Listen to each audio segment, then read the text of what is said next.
नमस्कार बच्चों। आइए उपपद विभक्ति के अंतर्गत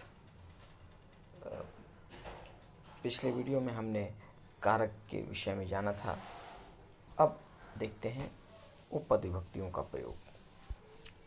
जैसा हमने चर्चा की कि विभक्तियां दो प्रकार की होती हैं, एक कारक विभक्ति और दूसरी उपपद विभक्ति। जहाँ पर कारक के नियमों के अनुसार जहाँ वाक्य में विभक्ति चिन्हों का प्रयोग होता है उसे कारक विभक्ति कहते हैं, और विशेष स्थितियों में जहाँ पर विशेष विभक्ति का प्रयोग होता है तो वहाँ पर उपपद विभक्ति होती है। तो शुरू करें। उपपद विभक्ति जब वाक्य में किसी विशेष पद, अव्यय अथवा धातु, विशेष पद वो अव्यय भी हो सकता है, धातु भी हो सकता है, या स्थिति भी हो सकती है किसी स्थिति विशेष के लिए, तो के कारण कारक चिन्हों के अनुसार समान विभक्ति न लगकर कोई विशेष विभक्ति लगाई जाती तो उसे उपपद विभक्ति कहते हैं। तो उसके नियम के अनुसार जैसे प्रथमा के लिए ने है, द्वितीया के लिए को है, तृतीया के लिए से के द्वारा है, न लगाकर किसी दूसरी विभक्ति विशेष का प्रयोग होता है तो उसे उपपद विभक्ति कहते हैं। अब क्रमानुसार विभक्तियों के अनुसार हम उन परिस्थितियों को, उन पदों को, उन क्रिया या धातुओं को देखेंगे जो कि उपपद विभक्ति की श्रेणी में आती हैं। सबसे पहले द्वितीया। यहाँ पर यह स्पष्ट होना आवश्यक है कि प्रथमा विभक्ति इसके अंतर्गत नहीं आती। उपपद विभक्ति के अंतर्गत प्रथमा विभक्ति का प्रयोग नहीं होता, क्योंकि प्रथमा विभक्ति का अर्थ कर्ता से है और कर्ता सीधा सीधा क्रिया से संबंधित होता है। अन्य विभक्तियाँ भी क्रिया से संबंधित होती हैं, लेकिन कर्ता क्रिया को निर्धारित करता है, अर्थात कर्ता जिस स्वरूप में होगा उसी स्वरूप में क्रियापद भी होगी। यदि कर्ता एक वचन है तो एक वचन में, द्विवचन है तो द्विवचन, बहुवचन है तो बहुवचन में क्रिया होगी। कर्ता प्रथम पुरुष में है तो क्रिया भी प्रथम पुरुष में, मध्यम पुरुष में है कर्ता तो क्रिया भी मध्यम पुरुष में, और उत्तम पुरुष में होने की स्थिति में क्रिया भी उत्तम पुरुष में ही लगेगी। तो कर्ता सीधा सीधा क्रिया को प्रभावित करता है, इसलिए कर्ता के ऊपर कोई भी नियम लागू नहीं होता, कर्ता के ऊपर कोई विशेष परिस्थिति का शर्त लागू नहीं होता। तो कर्ता अर्थात प्रथमा विभक्ति को इससे अलग रखा गया है। अब शुरू करते हैं द्वितीय विभक्ति से। द्वितीय विभक्ति में कौन कौन सी स्थितियां हैं जहाँ पर द्वितीय विभक्ति का प्रयोग होता है? समया। समया, समया का अर्थ होता है पास, निकट। देखिए वाक्य में हिंदी में ये वाक्य है, गुरु के पास छात्र बैठे हैं। गुरु के पास छात्र बैठे हैं, तो यहाँ पे देखकर लगता है कि गुरु के पास, के पास, के अर्थात संबंध का आभास होता है, लेकिन समया का अर्थ होता है पास। यदि वाक्य में समया लगेगा तो वहाँ पर षष्ठी न लगकर द्वितीय का प्रयोग होगा, तो ये हो जाएगा गुरुम समया, न कि गुरोह समया। तो गुरुम समया छात्रा तिष्ठन्ति। निक्षा। निक्षा का भी वही अर्थ है, निक्षा का अर्थ भी पास में है, नज़दीक है, तो इसके साथ भी द्वितीय विभक्ति का प्रयोग होता है। देवम निक्षा भक्ताः सन्ति, मतलब देव के पास भक्त हैं, देव के पास भक्त हैं। यह वही स्थिति, यहाँ वही अर्थ, यहाँ भी षष्ठी का आभास, परंतु निक्षा होने के कारण द्वितीया हुई देवम, न कि देवस्य। इसके बाद प्रति। प्रति के साथ द्वितीय का प्रयोग होता है। मृगः वनम प्रति अधावत, मृग हिरण वन की ओर दौड़ पड़ा। हिरण वन की ओर दौड़ा, तो यहाँ भी की ओर षष्ठी का प्रतीत होता है, परंतु प्रति होने के कारण यहाँ पर द्वितीय विभक्ति आई, तो यहाँ हुआ वनम प्रति। तो जो विभक्ति का प्रयोग हुआ है, जो उपपद है, वहाँ वहाँ बोल्ड अक्षरों में शब्द लिखे हुए हैं। तो यहाँ पर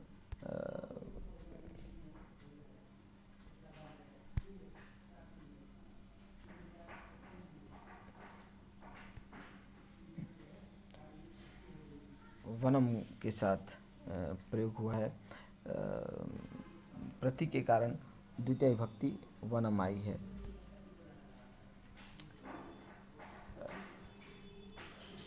इसके पश्चात धिक।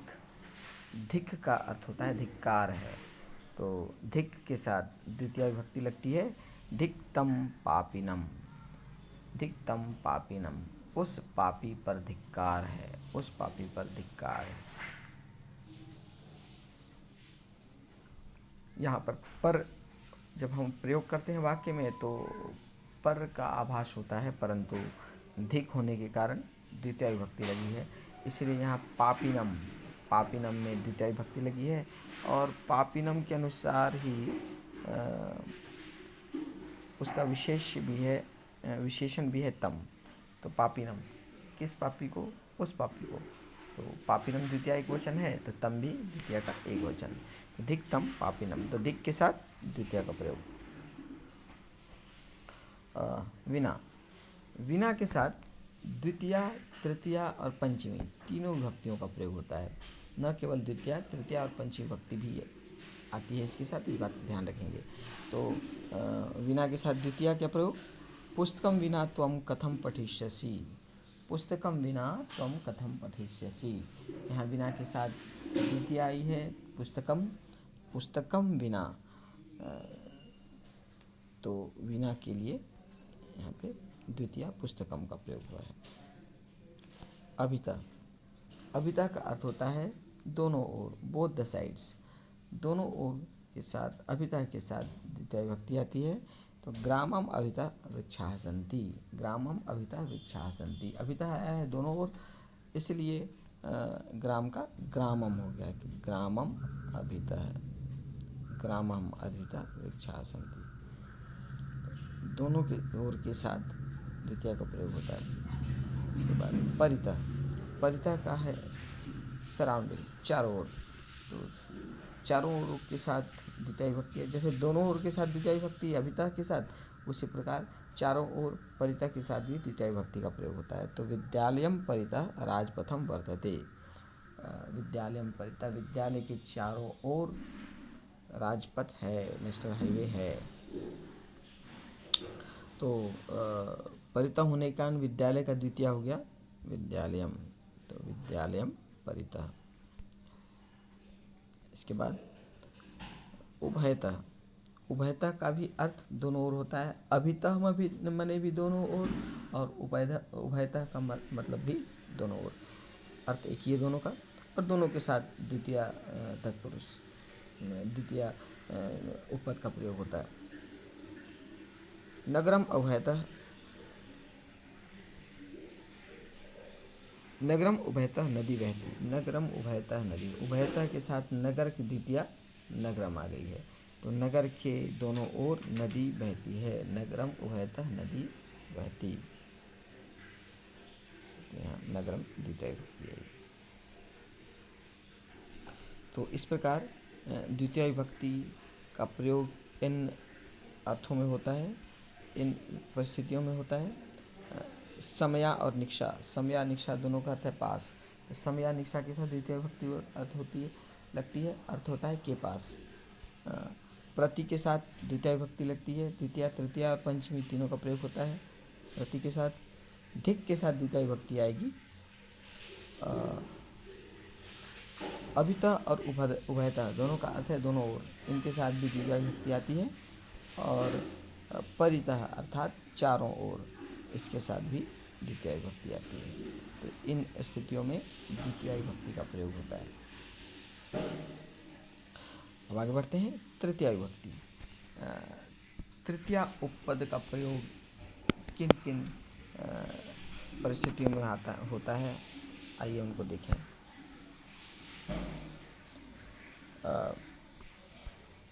विना। जैसा हमने अभी बात की थी कि विना का प्रयोग द्वितीया में भी होता है और तृतीया में भी और पंचमी में भी।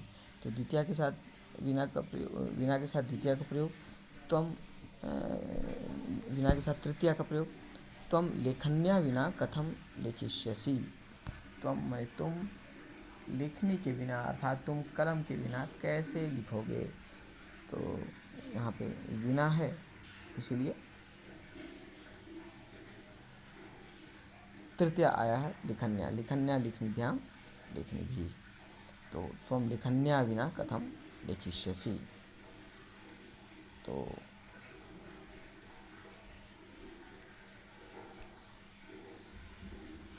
अलम, अलम के साथ तृतीया विभक्ति का प्रयोग होता है। अलम का अर्थ होता है मत करो। जब किसी को कोई कार्य करने से रोका जाए, कोई कार्य करने से मना किया जाए, तो वहाँ पर अलम का प्रयोग होता है। तो अलम निर्देश है, अलम कमांड है जो कि कार्य को करने से रोकता है। ऐसी स्थिति में अलम लगेगा और उसके बाद तृतीया का प्रयोग होगा। तो जब हम कहते हैं कि विवाद मत करो, विवाद मत करो, डोंट आर्ग्यू, तो जब हम ये कहें विवाद मत करो, तो मत करो के लिए अलम का प्रयोग होगा पहले, और जो विवाद है विवाद की तृतीया विभक्ति हो जाएगी। तो ये बना अलम विवादेन, अलम विवादेन, विवाद मत करो। तो अलम के साथ तृतीया का प्रयोग। अगला प्रयोजनम। प्रयोजनम के साथ तृतीया का प्रयोग होता है। प्रयोजनम अर्थात किसी कार्य विशेष का जो उद्देश्य होता है, जिसके लिए कार्य है, उसे प्रयोजन कहते हैं। जैसे शून्येन अपि कार्यम भवति, शून्य से, शून्य में भी, शून्य से भी कार्य होता है, या शून्य में भी कार्य होता है। तो यहाँ पे कार्य होने का प्रयोजन है, इसलिए यहाँ पे शून्य के साथ तृतीया विभक्ति आई, शून्येन अपि कार्यम भवति। हीना, हीना के साथ, हीना के साथ तृतीया विभक्ति का प्रयोग। हीना मतलब से रहित, नहीं है जिसमें, हीन है जो, से के बिना है जो, इसके साथ तृतीया का प्रयोग होता है। तो विद्यया हीनः न शोभते, विद्यया हीनः न शोभते, हीना है तो हीना के पहले तृतीया विभक्ति आएगी, जिसके बिना है उसके अर्थ में। तो विद्या के बिना सुशोभित नहीं होता, विद्या के बिना सुशोभित नहीं होता। तो विद्यया हीना, हीना है इसलिए विद्या का तृतीया विभक्ति आ गई। तो यह हुआ विद्यया हीना न शोभते, विद्या के बिना सुशोभित नहीं होता। अगला सह, सह के साथ हमेशा तृतीया विभक्ति आती है। सह जहाँ जहाँ होगा वहाँ हमेशा तृतीया विभक्ति लगेगी। तो सीता रामेण सह वनम अगच्छत, सीता राम के साथ वन गई, सीता राम के साथ वन गई। तो कर्ता यहाँ पे सीता है, और अगच्छत उसी के लिए आया है, सीता के लिए आया है, सीता अगच्छत, लेकिन किसके साथ? राम के साथ। और साथ है अर्थात सह है, इसलिए यहाँ पे तृतीया विभक्ति आ जाएगी। तो बनेगा रामेण सह, राम के साथ। देखने में ऐसा लगता है कि सह है मतलब षष्ठी का प्रयोग है, रामेश से सह, लेकिन सह जब हो तो वहाँ पर तृतीया लगती है, न कि षष्ठी। तो इसलिए यहाँ पे कर्ता सीता में कोई परिवर्तन नहीं आएगा, क्योंकि कर्ता ही अगच्छत की ओर संकेत कर रहा है, कर्ता सीधा सीधा क्रिया से संबंधित है। लेकिन किसके साथ? तो कर्ता किसके साथ? सीता किसके साथ? तो सीता राम के साथ। और चूँकि साथ है, सह है, इसलिए राम का रामेण हो जाएगा, राम की तृतीया रामेण। तो सीता रामेण सह वनम अगच्छत। अगला किम, किम युद्धेन किम, जब हम से क्या फ़ायदा, से क्या लाभ, यह अर्थ जब हम ये करते हैं तो किम का प्रयोग होता है, और किम के साथ तृतीया विभक्ति लगती है। तो हिंदी में हम कहते हैं इसे युद्ध से क्या लाभ, युद्ध से क्या लाभ, लेकिन संस्कृत में यहाँ पे किम का प्रयोग होता है। और युद्ध की तृतीया विभक्ति हो जाएगी युद्धेन, और क्या लाभ के लिए बस केवल किम, उसके बाद केवल किम लगा देना है तो वाक्य हो जाएगा। तो युद्धेन किम, युद्ध से क्या लाभ।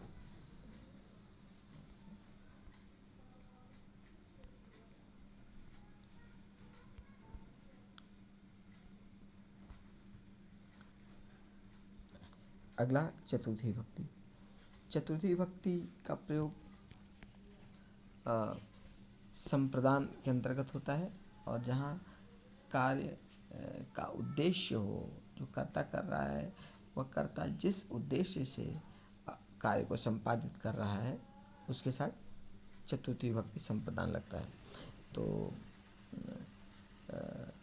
लेकिन उपपद विभक्ति में कुछ स्थितियां हैं जहां हमेशा चतुर्थी विभक्ति ही प्रयोग की जाएगी।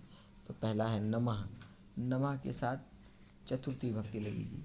नम यदि खाली हो और तो नम के साथ किसी लकार का प्रयोग हो, चाहे लट लकार हो नमति, लट लकार हो नंस्यति, लोट लकार हो नमतु, विधिलिंग हो नमेद, लंग लकार हो अनमत, उस स्थिति में नम के साथ द्वितीय विभक्ति आएगी। जैसे कि राम ने पिता को नमस्कार किया, तो रामः पितरम अनमत, रामः पितरम अनमत, तो नम के साथ यहाँ पे पितरम हुआ, द्वितीय विभक्ति आई।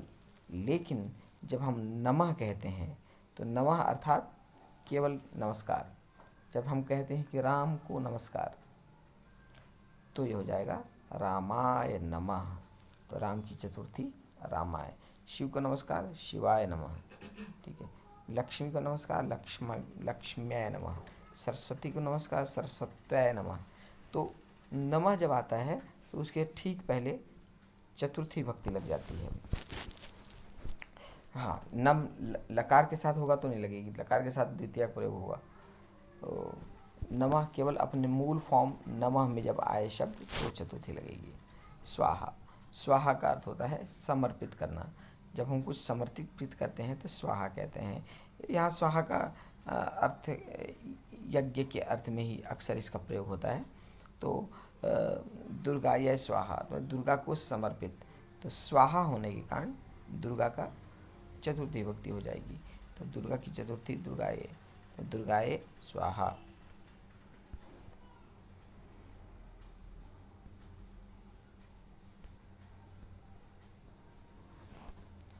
अगला अलम। देखिए यहाँ पे भी अलम आया है। इसके पहले तृतीय विभक्ति में हमने देखा था अलम, तो वो जो अलम था कार्य को करने से मना करने के अर्थ में अलम का प्रयोग हुआ था। यह कार्य मत करो, विवाद मत करो, तो अलम विवादेन, विवाद मत करो। लेकिन जब हम अलम का प्रयोग सक्षम है के अर्थ में करते हैं, सक्षम है के अर्थ में करते हैं, तो वहाँ पे चतुर्थी के साथ अलम हो जाता है। जैसे भारतम शत्रुवे अलम, भारत शत्रु के लिए, भारत शत्रुवे अलम, भारत से भारत शत्रुओं के लिए सक्षम है। भारतम शत्रुवे अलम, भारत शत्रु के लिए सक्षम है, अर्थात भारत अपने शत्रु से आसानी से जीत सकता है। तो जब सक्षम है का अर्थ, कैपेबल है का अर्थ जहाँ पे हो वहाँ पे अलम लगेगा चतुर्थी के साथ। तो चतुर्थी और तृतीया के साथ अलम का अंतर आपको समझ गए होंगे। जब कार्य को मना करने का कमांड देना होता है तो अलम तृतीया के साथ आती है। जब सक्षम होने की बात की जाती है तो वहाँ पर चतुर्थी के साथ अलम का प्रयोग होता है। तो मुझे उम्मीद है कि चतुर्थी विभक्ति तक आपको उपपद विभक्ति के ये नियम भली भांति समझ में आ गए होंगे।